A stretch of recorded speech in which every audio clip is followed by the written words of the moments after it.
Terima kasih Mbak. Iya, sama-sama. Perkenalkan Mbak, nama saya Arini Sekaring Pertiwi, bisa dipanggil Arini. Iya Mbak Arin, perkenalkan juga saya Devi Dwi Agus Prasetya Mbak. Mbak, kesini sudah makan Mbak? Sudah Mbak. Alhamdulillah kalau sudah makan. Lalu apakah ada yang bisa saya bantu Mbak? Sebenarnya saya lagi banyak sekali pikiran Mbak.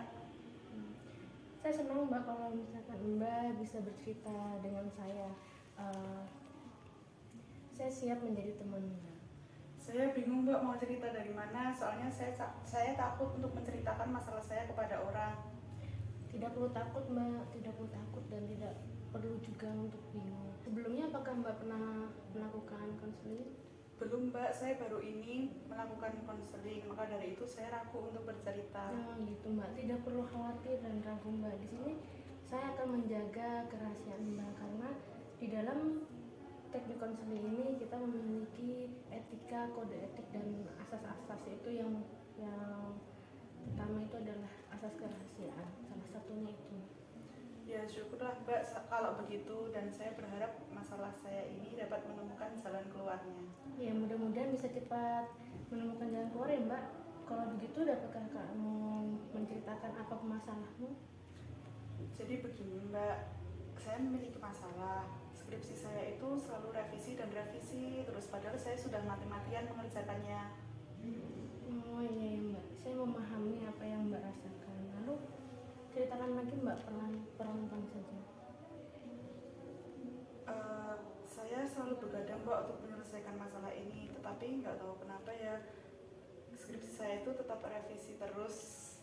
Jadi setiap hari itu saya begadang Mbak dan berharap untuk tidak revisi lagi. Tapi malah gara-gara masalah ini IPK saya itu turun dan teman-teman juga mulai menjauhi saya. Gitu ya Mbak. Kalau boleh tahu kenapa ya teman-teman Mbak menjauhi Mbak? Ya karena saya tuh memiliki emosi yang tidak terkendali Mbak, sehingga sering membentak teman saya dan saya tuh merasa kalau diri saya itu paling benar. Baik Mbak, terus apa lagi yang Mbak rasakan? Lalu apakah ada yang memaksa Mbak untuk menjadi yang nomor satu?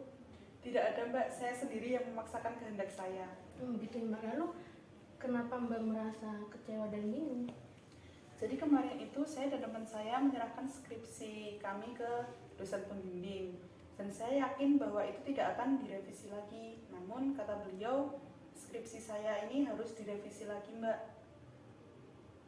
Oh begitu ya Mbak. Jadi Mbak merasa bahwa itu kesalahan Mbak ya, dan Mbak merasa bahwa Allah itu tidak adil ya Mbak? Iya Mbak, saya rasa ini kesalahan saya dan saya merasa ini semua tidak adil. Padahal teman dan orang tua saya tidak pernah menuntut saya, bahkan mereka selalu memotivasi saya. Gimana ya Mbak, saya itu merasa dikejar-kejar rasa bersalah dan takut. Pikiran itu selalu terlintas dalam pikiran saya. Saya harus bagaimana ya? Yang sulit Mbak untuk menjadi yang satu. Memang terkadang apa yang kita mau itu tidak seperti hal yang apa yang kita harapkan, itu kan Mbak. Memang menjadi yang terbaik itu memang sulit. Karena kita memiliki pemikiran itu, jadi kita merasa bahwa apa yang kita kerjakan itu selalu salah. Selain itu juga kita harus mengubah kata harus itu menjadi kata yang bagus, seperti sebaiknya. Jadi kamu mengatakan pada diri kamu sendiri, sebaiknya saya mencoba. Jangan membuat sebuah kesimpulan yang negatif bahwa hanya karena beberapa hal yang buruk menimpa dirimu, kamu menyimpulkan semuanya bahwa semua itu tidak adil.